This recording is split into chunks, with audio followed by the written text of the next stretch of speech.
స్వాగతం. నూజివీడు ఎమ్మెల్యే మంత్రి కొలుసు పార్థసారథిపై సవాల్ విసిరారు. నూజివీడు మాజీ ఎమ్మెల్యే వైసీపీ నాయకులు మేకా వెంకట ప్రతాప్ అప్పారావు. ఈ నెల 22వ తేదీ తర్వాత మీరు ఏ రోజు ఏ సమయం అని చెబితే నా మనుషులతో నేను వస్తా, మీరు మీ మనుషులతో రండి అని మంత్రి పార్థసారథికి సవాల్ విసిరారు మాజీ ఎమ్మెల్యే ప్రతాప్. నేను అధికారంలో ఉన్నప్పుడు లోపాయికారి ఒప్పందాలు జరిగాయని విమర్శించారు. మరికొన్ని పొన్నంగుంట కొత్తూరు రోడ్డు కోటి రూపాయల వ్యయంతో నిర్మించి 15 రోజులు కాకుండానే గోతులు పడేలా చేసింది ఎవరు? మీరు లోపాయికారి ఒప్పందాలు చేసుకున్నారా అని ప్రశ్నించారు మాజీ ఎమ్మెల్యే ప్రతాప్. ఒక ప్రముఖ దినపత్రికలో నాపై ఛాలెంజ్ విసిరారని ఆర్టికల్ వచ్చింది. మీరు నిజంగానే ఛాలెంజ్ విసిరి ఉంటే నేను రెడీ. మాజీ ఎమ్మెల్యే ప్రతాప్. అలాగే సంవత్సర కాలంలో నూజివీడు నియోజకవర్గ అభివృద్ధిలో 20 సంవత్సరాల వెనక్కి వెళ్లిపోయిందన్నారు మాజీ ఎమ్మెల్యే ప్రతాప్. తీసుకొచ్చా 20 సార్లు తిరిగి కలెక్టర్ దగ్గరికి తీసుకొచ్చాం. హాస్పిటల్ ఎస్టాబ్లిష్ చేసాం. పాత హాస్పిటల్ కూడా మళ్ళీ బాగు చేసాం. 300 హాస్పిటల్ 300 ఆపరేషన్లు అవుతున్నాయి. ఏ ఆపరేషన్లు కానీ ఈ జిల్లాలో ఎక్కడ అవ్వట్లేదు. ఏలూరు తర్వాత ఇదే. ఈ జిల్లాలో ఎక్కడ అవుతున్నాయి చెప్పను. ఏలూరు తర్వాత ఏలూరు నేను లెక్క చేయట్లా. ఏలూరు పెద్ద పెద్ద హాస్పిటల్, అది మెడికల్ కాలేజీ. దాని తర్వాత సంగతి నేను మాట్లాడతాను. హాస్పిటల్ చేశారు. ఏంటన్నారు, ఎందుకు సిబ్బంది నియమించలేదని కోశారు. ఎంఆర్ అప్పారావు కాలనీలో ఆసుపత్రి ఏర్పాటు సమయంలో గుత్తేదారులతో లోపాయికారి ఒప్పందం చేసుకున్నారని ఆరోపించారు. లోపాయికారి ఒప్పందం చేసుకున్నామంట మనం. ఏది? కొండంగుంట కొత్తూరు రోడ్డు లాగా. కొండంగుంట కొత్తూరు రోడ్లు ఏదో సిమెంట్ రోడ్డు వేస్తే 15 రోజుల్లో పోయింది. దానికి 3 సార్లు ప్లాస్టింగ్లు చేశారు. ఎవరు వేశారు అది? ఆ రోడ్డు వేసింది ఎవరండి? ఎవరో తెలుసా? అక్కడ ఆ రోడ్డు వేస్తే అదే పోయింది 15 రోజులని. దాని మీద నేను విజయవాడ వెళ్తా, కారాపి ఆ ఇంజనీర్లు వాళ్ళందరూ అక్కడ ఉంచుంటే చేస్తుంటే ఏంటంటే కొద్దిగా లేచిందండి రోడ్లు, అందుకని చేస్తాం అన్నారు. చూసారా?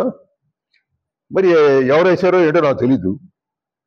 ఎప్పుడు కూడా ఇక్కడ మేము ఎవరితో కూడా రాజీలు పడలేదు, ఎవరో ఏమీ చేయలేదు. ఇటువంటి ఎప్పుడు కూడా మేము వినలేదు కూడా. న్యూజివీడు ఎంఆర్ఎఫ్ఆర్ కాడి నుంచి 40 ఎమ్మెల్యేలు చేశారు. ఈ విధమైనటువంటి వాతావరణం ఎప్పుడు కూడా లేదు న్యూజివీడు ప్రాంతంలో. ఖచ్చితంగా చెప్తున్నాం.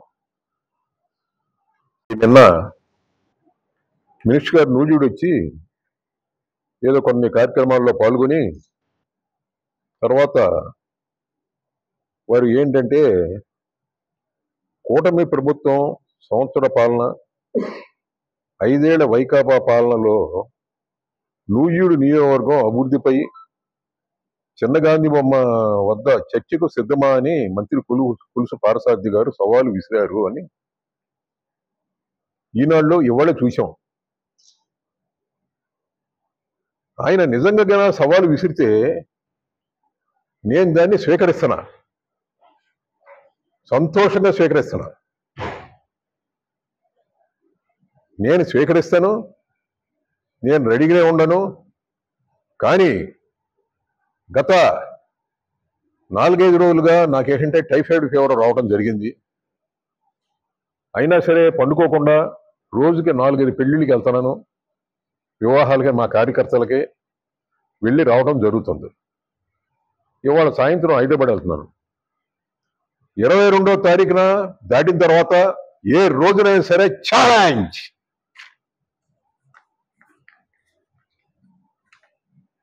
నూజివీడులో పుట్టా, నూజివీడులో పెరిగా, నూజివీడుని అభివృద్ధి చేశా. నేను ఎక్కడ పుట్టింది? నూజివీడా కాదా? నూజివీడులో పుట్టాం, నూజివీడులో పెరిగాం, నూజివీడుని అన్ని రంగాల్లో కూడా ముందుకు తీసుకెళ్ళాం. ప్రతి ఓడు వచ్చి ఛాలెంజ్ అని అంటుంటే దానికి స్వీకరించినటువంటి ఆవశ్యకత లేదు. కానీ నేను ఇప్పుడు చాలా సంతోషంగా స్వీకరిస్తున్నాను. 22 తర్వాత డేట్ చెప్పండి. ఇంకా 50 ఉన్నాయి. నాకు అవకాశం వచ్చిన మొత్తం చెప్పేస్తా. నేనేం దాచుకునేవాడు కాదు. పెద్ద చెరువుకి ఇప్పటికి అక్టోబర్ నెలలో గండ్లు పడితే ఆగస్ట్ అయితే ఆగస్ట్ అనుకోండి, పడితే ఇంతవరకు కూడా దానికి మోక్షం లేదు. నేను ఈ వెళ్ళి చూశా, అక్కడి నుంచి చూస్తే మట్టిని వేస్తారు, మట్టి వేసి రోలింగ్ తిప్పి అది 4 వానలు పెద్ద వానలు పడినాయంటే మొత్తం కొట్టుకుపోతుంది. దానికి రివిటింగ్ లేదు. కొన్ని శాంక్షన్ అయిందంటే శాంక్షన్ అయిందని చెప్పండి, రివిట్ చేయాలిగా, కనీసం దాంతోనే చేయాలి, లేకపోతే వాల్ కట్టాలి. ఎందుకంటే అంత పెద్ద గండ్లు వచ్చినప్పుడు వాల్ కట్టాలి, సిమెంట్తో వాల్ కడితే పర్మనెంట్గా ఆగిపోద్ది. ఇంకా లేదు, దాన్ని ఏమంటారండి, రివిట్మెంటే కాదు, కనీసం రివిట్మెంట్ అని చేయాలి కదండి. ఇప్పుడు పెద్ద పెద్ద చెరువులు చేసినట్టు అది లేకుండా ఇవాళ కనీసం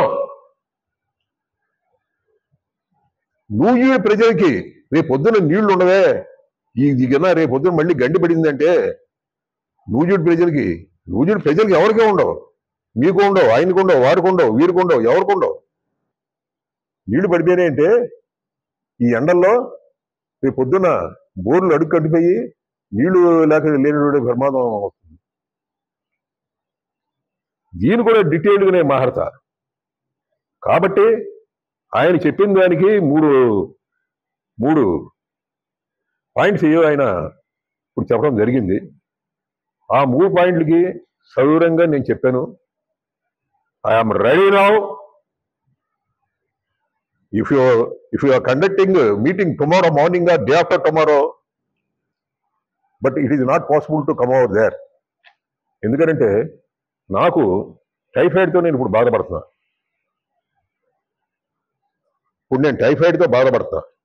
నా టైఫాయిడ్ వచ్చిందని తెలీదు, చెక్ చేస్తే టైఫాయిడ్తో బాధపడుతున్నాను. సాయంత్రం నేను హైదరాబాద్ వెళ్తున్నాను.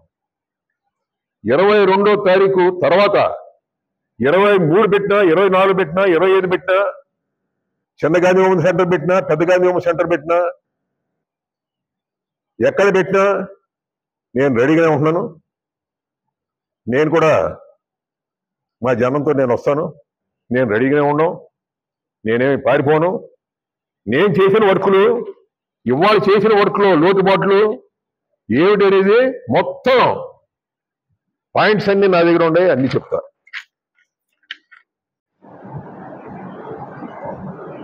సరే, మిగిలిన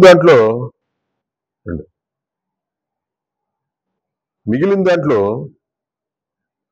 ఇక్కడ మాజీ ఎమ్మెల్యే 20 కోట్ల నిధులను ప్రభుత్వ ఆసుపత్రికి మంజూరు చేయించి సిబ్బంది లేరంటున్నారని, తాడు ఉందని గేదె కోసం వెతికిన మాదిరిగా గత ఎమ్మెల్యే తీరు ఉందని ఎద్దేవా చేశారు అని నవ్వుకుంటారు. బాగానే ఉంది, దానికి బాగానే ఉంది. ఇవాళ 22 కోట్ల రూపాయలతో ఒక పెద్ద హాస్పిటల్ జగన్మోహన్ రెడ్డి గారు నూజివీడులో కడతానికి కారణం ఏంటి?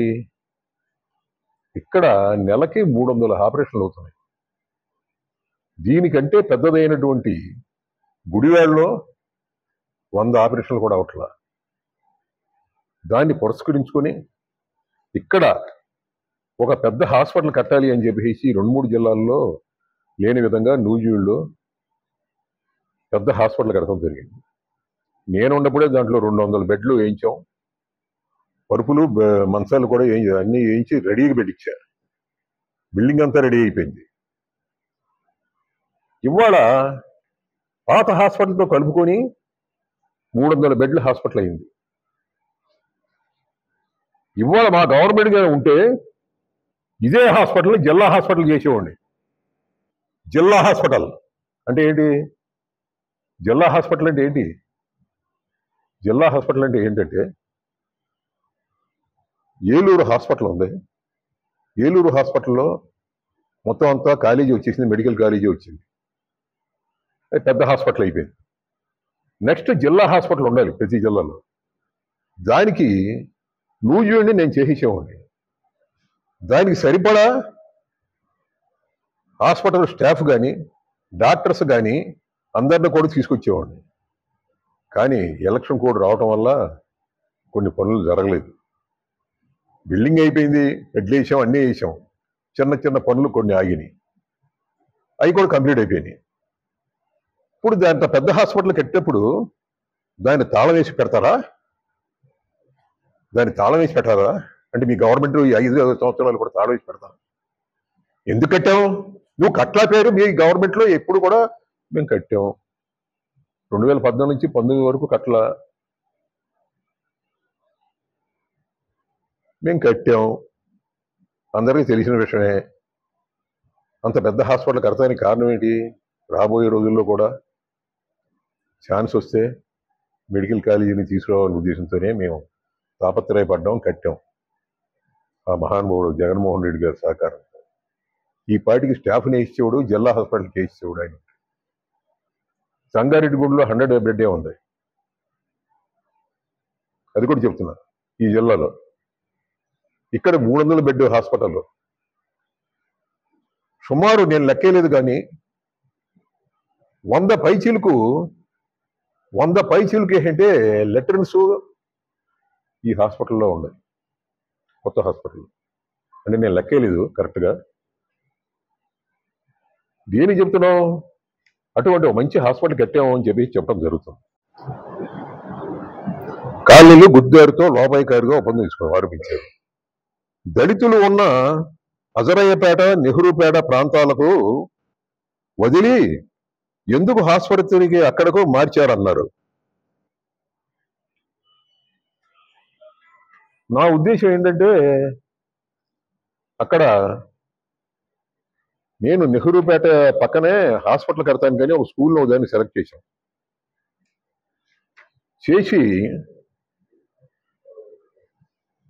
చేసి దాంట్లో శంకుస్థాపన చేశాం. శంకుస్థాపన చేస్తే దాంట్లో కాంట్రాక్టర్ ఇప్పుడు ఎవరో నెర్సు శ్రీను గారు అంటే ఎవరో వారు బిల్డింగ్ కడతాం స్టార్ట్ చేశారు. మేము అప్పుడు ఏంటంటే నా టైం అప్పుడు ఏంటంటే వాళ్ళు తెలుగుదేశమా కాంగ్రెసా, ఒక్కడికే తెలుగుదేశం వాడికి ఇవ్వకూడదు, కాంగ్రెస్ వాడికి ఇవ్వకూడదు, వైఎస్ఆర్కే ఇవ్వాలి కాంట్రాక్టర్స్ అనేది నేను ఎప్పుడు పెట్టుకోవాలా. జనరల్గా అన్ని పిలిచేవాళ్ళం, చేసేసేవాళ్ళం. వాళ్ళ దగ్గర ఏంటంటే ఎవడు కూడా ఏమీ తీసుకునేవాడు కాదు, పక్కాగా పర్ఫెక్ట్గా ఉండాలని చెప్పేవాళ్ళం. నెర్సు శ్రీను గారు దాన్ని ఏమో చేశారు అని చెప్పేసి తర్వాత నాకు వారికి కూడా 15 లక్షల రూపాయలు ఖర్చు అయిందంటే ఇప్పించేశా గవర్నమెంట్ ద్వారా. ఇప్పించేసి సరైనటువంటి సైటు లేకపోవడంతో రండి అక్కడి నుంచి నూజివీడికి 5-6 కిలోమీటర్లు ఉన్నటువంటి ఎంఆర్పురం కాలనీ 5,000 పాపులేషన్ ఉంది చుట్టుపక్కల వాళ్ళు. అక్కడ పెడితే నెంబర్ 1 అవుద్ది అని చెప్పేసి ఆలోచించి అక్కడ తీసుకెళ్ళి అక్కడ పెడతాం జరిగింది. అక్కడ పెట్టిన తర్వాత ఇప్పుడు అయిపోయేది సంవత్సరం అయింది. నేను అక్కడ ఫౌండేషన్ వేసా, ఇమీడియట్గా కంప్లీట్ చేయించేసాం. రాత్రి ఆ రాయిని మనం వేసిన రాయిని దేంతో గుద్దిచ్చి తీసిస్తా పక్కనే ఉంది, అక్కడే పెట్టి ఉంది రాయి. హాస్పిటల్ కంప్లీట్ అయిపోయి ఎవరో అతను వచ్చి ఆ హాస్పిటల్ అద్దాలు కూడా పాల్గొడితే మళ్ళీ కేకలేయించి మళ్ళీ ఆ అద్దాలు కూడా ఫిక్స్ చేయడం జరిగింది. ఇప్పుడు నెంబర్ 1 హాస్పిటల్ అయింది, చెట్లు మొలుస్తున్నాయి చుట్టూ. దాన్ని ఎందుకు ఓపెన్ చేయరు? నీకు కావాలని చేసుకో, ఇంకెక్కడ పెట్టుకో. రామయ్యరావుపేటలో ఇంకో హాస్పిటల్ కట్టు. ఇవాళ నెహ్రూపేట, అజరైపేటకి ఉపయోగపడద్దనే ముందు అక్కడ ప్రారంభం చేశాం. ఇది ఒకటే కాదు, అదేవిధంగా ఇంకో హాస్పిటల్ కూడా కోనేరుపేటలో స్టార్ట్ చేయడం జరిగింది. ఇంకా మా గవర్నమెంట్ వస్తే ఇంకా 4 చోట్ల మళ్ళీ పెట్టేవాళ్ళం. అంతేగాని ఇవాళ ఏంటంటే మీరు ఎంఆర్పురం కాలనీలు ఎందుకు పెట్టారని అడిగేటువంటి క్వశ్చన్ ప్రజలు ఎవరో సమ్మతించరు. ఎంఆర్పురం కాలనీలో పెట్టకూడదా? ముందు ఎక్కడ పెట్టాం? నెహ్రూపేట ముందు ముందు నెహ్రూపేట సమీపంలో పెట్టి 2 పేటలకు ఉపయోగపడద్దంటే పెట్టి ఆ రోజున ఏంటంటే ఇదే టీడీపీ వాళ్ళు ఎంకరేజ్ చేసి ఒక మాస్టర్తో ఆయనేమో వెళ్ళి చేస్తే ఆయన కోర్టుకు వెళ్తే కాంట్రాక్టర్ నష్టపోకూడదు అని చెప్పేసి ఆ డబ్బులు కూడా ఇప్పించేసి దాన్ని తీసుకెళ్ళాము, మళ్ళీ బయట చేసాం. ఏంటి అసలు ఇది నూజివీడు డెవలప్ అవుతుందా లేకపోతే 27 సంవత్సరాలు వెనక్కి వెళ్ళిపోయిందా అనేది నాకే అర్థం అవట్లేదు. కొండకొండ కొత్తూరు రోడ్డు ఏమైందండి? లాలూచి పడ్డామా? ఎన్నిసార్లు వేసాం రోడ్లు మేము? సిమెంట్ రోడ్లు ఎన్ని వేసాం? నూజివీడు నుంచి త్రిబుల్ మీదుగా అటు వేసాం. మొత్తం అంతా బతులు గుళ్ళు ఎక్కడెక్క టర్నింగ్లో పక్కాగా వేయించారు. పెట్రోల్ బంక్ దగ్గర కానీ అటు కానీ ఇటు కానీ ఇంతవరకు ఇంత లెగల చేసిన తర్వాత 15 రోజుల్లో లేచిపోయిందంటే ఏంటి అసలు ఇది? ఇంకా చాలా ఉన్నాయి చెప్పవలసినవి. ఎందుకంటే ఈ 3 బయట పెట్టారు కాబట్టి ఈ 3 పెడతాం. ఇంకా మామిడికాయలకి రేట్లు పోయినాయి. దాని గురించి మీరు ఏమైనా మాడుతున్నారా? ఈ సంవత్సరం ఎంత బ్యాడ్ అయిపోయారు? ఈ సంవత్సరం రైతులు ఏమైపోయారు? కనీసం మాట్లాడారా? మీరు మాట్లాడారా ఎక్కడన్నా? మామిడి రేట్లు ఎంత నష్టపోయి ఇవాళ ఒక తోటలోకి వెళ్ళి కాయలు చూస్తే చెట్టు కింద రాలిపోయి అన్ని పురుగులు ఉన్నాయి, మొత్తం కుళ్ళిపోయి ఉన్నాయి. ఇంకా ఉన్నాయి, చాలా ఉన్నాయి. నేను పెట్టిన రోజు నేను మాడతా.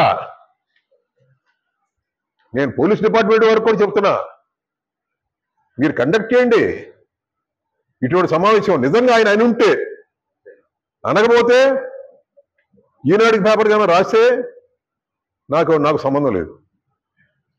అంటే సరే ఏదో రోజు పేపర్లో రాస్తారో ఇది కూడా రాశారో అని దాన్ని ఏంటంటే నేను చాలా తేలిగ్గా తీసుకుంటాను. ఎందుకంటే 3 సార్లు ఎమ్మెల్యేగా గెలిచి నూజివీడు ప్రాంతాన్ని అభివృద్ధి చేసి ఈ జిల్లాలోనే బుద్ధప్రసాద్ గారు లాంటి వాడు అన్నారు. ఆయన ఇప్పుడు దాంట్లోనే ఉండరు, కూటమిలో. ఒకసారి అన్నారు, ఏంటండి ప్రతాప్ గారు అన్ని నూజివీడు తీసుకెళ్ళిపోతున్నారు, రాజశేఖర్ గారి టైంలో అన్ని నూజివీడు తీసుకెళ్ళిపోతున్నారు, మాకేమీ ఒక రాని సరదాగా. అప్పుడు ఆయన కాంగ్రెస్లో ఉన్నాడు, నేను కాంగ్రెస్లో ఉన్నాను. అప్పుడు వీరు ఉన్నారు. సరే వారేం చేశారని చెప్పలేం. ఆ మధ్యన ముసునూరు వెళ్ళి, ఇదేంటండి ముసునూరులో ఆర్టీసీ బస్ స్టాండ్ లేదు, ఇదేంటిది ముసునూరులో ఆర్టీసీ బస్ స్టాండ్ లేదు అంటాడు.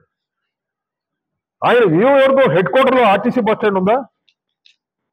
వాళ్ళ నియోజకవర్గం హెడ్ క్వార్టర్లో నేను చెప్తున్నా ఎనవయ్య, హెడ్ క్వార్టర్ అంటే ఏంటి, ఎక్కడదే? నేను ఊరు పేరు కూడా చెప్పాలా? పెనమలూరుని. పెనమలూరులో కొన్ని మీరు అందరూ చెప్పంటారు కాబట్టి చెప్తున్నా, ఆర్టీసీ బస్ స్టాండ్ ఉందా? ముసునూరు వెళ్ళి అయ్యో ఈ ఎమ్మెల్యే గారు ఏం చేశారు ఎలక్షన్ ముందు, కనీసం ఆర్టీసీ బస్ స్టాండ్ కూడా పెట్టలేపాడు ముసునూరులో. నూజివీడులో ఇంత పెద్ద ఆర్టీసీ బస్ స్టాండ్ ఉంటే దాన్ని లేపేద్దామని పడుతుంటే లేపేద్దామని వెళ్ళి ఆపేశారు. ఎవరు లాస్ వస్తుందో తీసేయాలి, కొత్త బస్సులు ఇంట్రడ్యూస్ చేశారు. విశాఖపట్నం కానీ లేకపోతే ఈగనే కొన్ని రాష్ట్రాలు నడిచింది. ఇవాళ శ్రీశైలం బస్సు నేను 2 వేస్తే ఇప్పుడు 4 అయినాయి. కారణం ఏంటి? డిపార్ట్మెంట్ వాళ్ళు వేసేస్తారు.